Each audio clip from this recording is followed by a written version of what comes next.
Hello and welcome to the Atmac Theater Podcast, where you say Brahma and we say Brahma. Brahma Drama. Thanks for tuning in to the Atmac Theater Podcast, Brahma Drama. For this episode, we are launching our scary, strange, and unusual story series called Who's There? Actors from the Junior Varsity and Varsity theater class have worked hard to perform a few original tales that are sure to keep you on the edge of your seat. Listen if you dare. Who's there? Now, this is quite a scary story by Gabby Velasquez, telling us about her frightening past. A Bruja tale starts As now. we get into this, I sort of want to talk about the history of my family. So basically, half of me is Puerto Rican, and that side of my family, a lot of my relatives were known as brujas or brujerias, which basically is a witch. But for my family, personally, they were all sort of connected to spirits. They could talk to spirits. Some of them could sense their presence. They all had like some different sort of thing. And on the island, they were known for that. People would come to them to get closure, to talk to dead family members, and all sorts of things like that. And this gift or curse rather has been passed down from in a lot of my family members. My uncle has connections with spirits. My dad has it, and so does my little sister Ariana. Fortunately, I do not, but I do have this one experience that was very intriguing, I guess. So basically, growing up, my mother was this very beautiful young woman. She had a lot going for her, and my dad was, I wouldn't say he was the opposite, but he was a little older. You know, he was balding, so of course he always wore a hat. But their relationship wasn't always the best. It was sort of toxic. You know, my dad didn't really ever want to let my mom go out. He didn't want her to have friends, anything like that. He was very controlling, I would say. But as I hit the age of 12, my father passes away from cancer. And when that happens, obviously my mother is extremely depressed. She doesn't want to go out. She has no motivation to go out, nor is she used to that sort of thing. Like, she's been married to this guy for a really, really long time, and he never let her out. So where's the point in going out now? Is sort of her thought process. But eventually, 2 years after he died, she finally decides to go out again. So her friends her friends from work invite her to go hang out with them, get a couple drinks, stuff like that. And we didn't have a car at the time, so my mom's male friend comes to pick her up, to take him with her to this hangout that they're all having, I guess. So he's invited inside, obviously, and he sits and waits in the kitchen as my mom finishes getting ready. And while he's in the kitchen, I'm sitting in the other room, and I overhear him saying, "Yes, sir, I'm so sorry, it'll never happen again." And then he leaves. So obviously I was really confused because there was no man living in my house. And not only was I confused, but I was really upset. Like, this guy's crazy for leaving my mom. Like, I really wanted her to go out. And she comes out, and she's equally as upset and confused. So obviously, you know, she's upset about this. This is working her up. So a few days later, when she goes back to work, she confronts this guy about it. And she's like, well, hey, why did you leave me? Like, what's going on? What did I do? Did I do something? And he's like, well, yeah, you did something. I didn't know you had a husband. I didn't know you were married. I was sitting in the kitchen, and he came in, and he told me to get out of his house. And my mom was like, I'm not married. My husband's been dead for over 2 years. And this guy was like, well, I don't know who it was then, but somebody told me to leave, and he said he was your husband. And my mom was really confused, obviously. And so this guy, he starts describing the man that he saw. He's like, oh, well, he was this really, really tall guy. He had a mustache. He was a bit older, and he was wearing a hat. And at this point, my mom was freaking out. She was really confused and intimidated, and she wanted to see if this was true or not, if what this guy was saying was true. So she pulls out this picture of my dad that she keeps in her wallet, and she pulls it out and she shows it to him.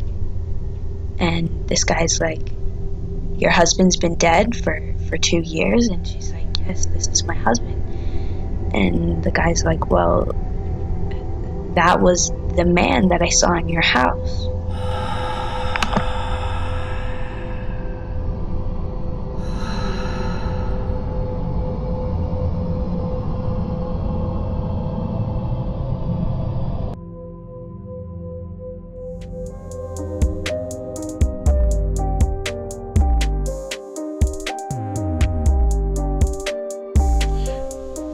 Story is a great example on why you can never forget your past. The next story you are about to hear will let you think twice without going camping again. Listen if you there. Who's there? Camp Cod starts now.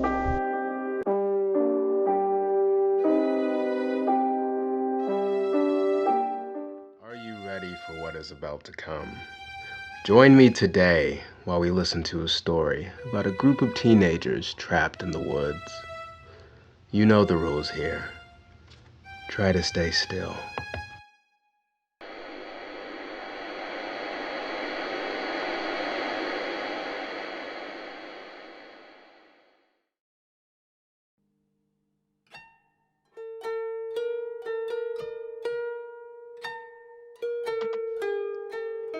Everything started so perfect, Everything started like a normal summer with normal days.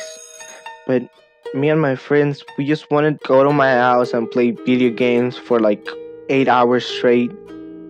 So we decided to go to a summer camp called Camp Cod.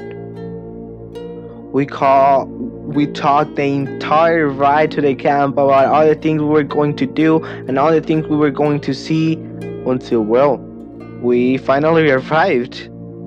Everything was so perfect. We spent a day doing all sorts of activities and playing all sorts of games. Everything was so good until it turned dark. Everything was so perfect until it got darker.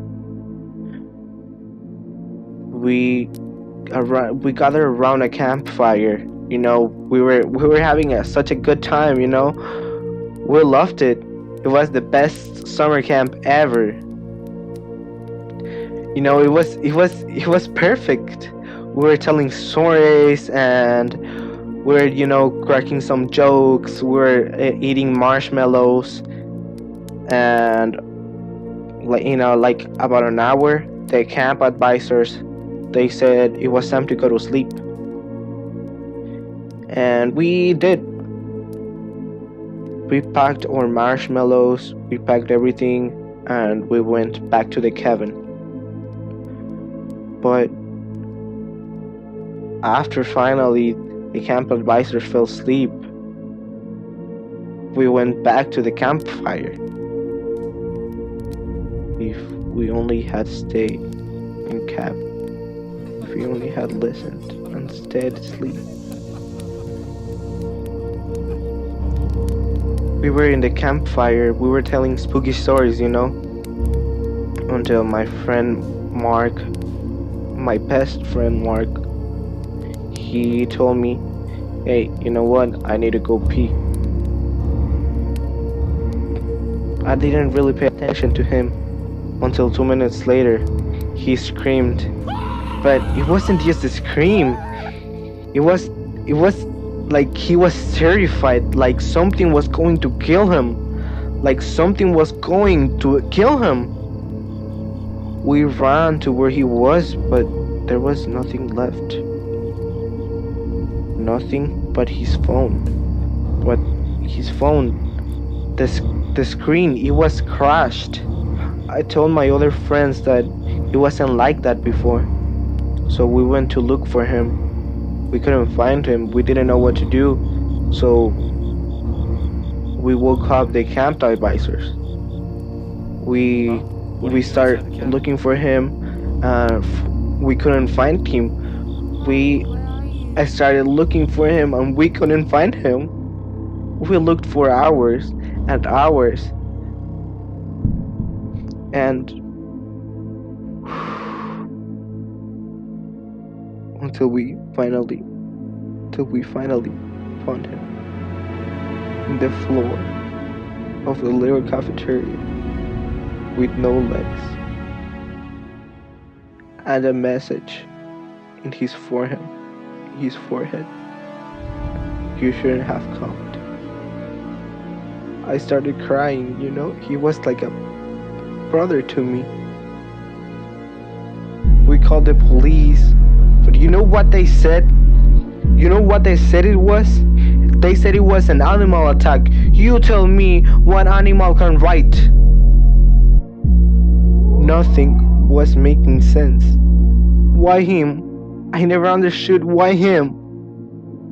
He was the best person I've ever met.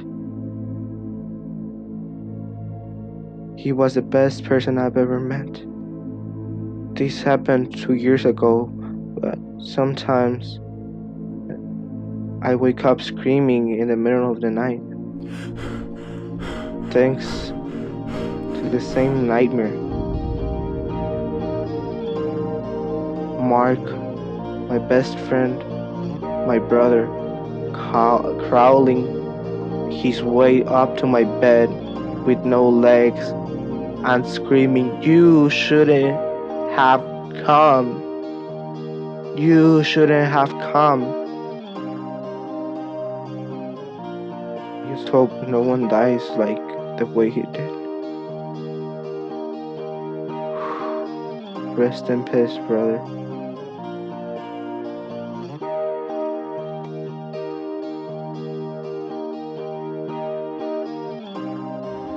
If you liked that story, then come back for more.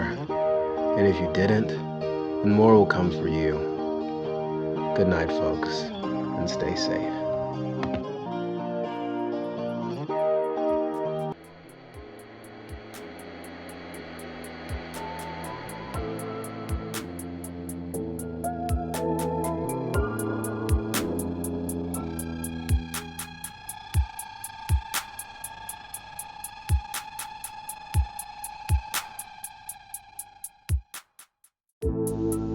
Thanks for tuning in to the Brahma Drama Podcast. We hope you enjoyed one of our very first episodes in our series titled Who's There? Delivering all things spooky, strange, and unusual. Shout out to the varsity students that created our first story, A Bruja's Tale. Thank you Sam, Olivia, Gabby, Alyssa, and Matthew are the actors that helped us out on that story. Our second story was created by Eliel, Jay, Madeline, Will, CJ, CC, Nathan, and Genesis. Thank you very much, guys. Also, this episode was produced by 5th period's technicians, Matthew, Shannon, and Emily. Thank you to our MacArthur High School administration and NEISD for their listener support. And a big shout out to all the listeners. Without you, we couldn't do nothing. Did you like what you heard? Help us out by reaching out and following us on Instagram @MacTheater for more podcast episode releases. That is @MacTheater. Always remember, you say Brahma, but we say Brahma. Go Brahma Drama! Thanks again for tuning in to the Mac Theater podcast, Brahma Drama. This has been your favorite technician host, the marvelous Matthew. And remember, even during the 2020 pandemic, we are in this together. We are Mac. Brahma Drama out.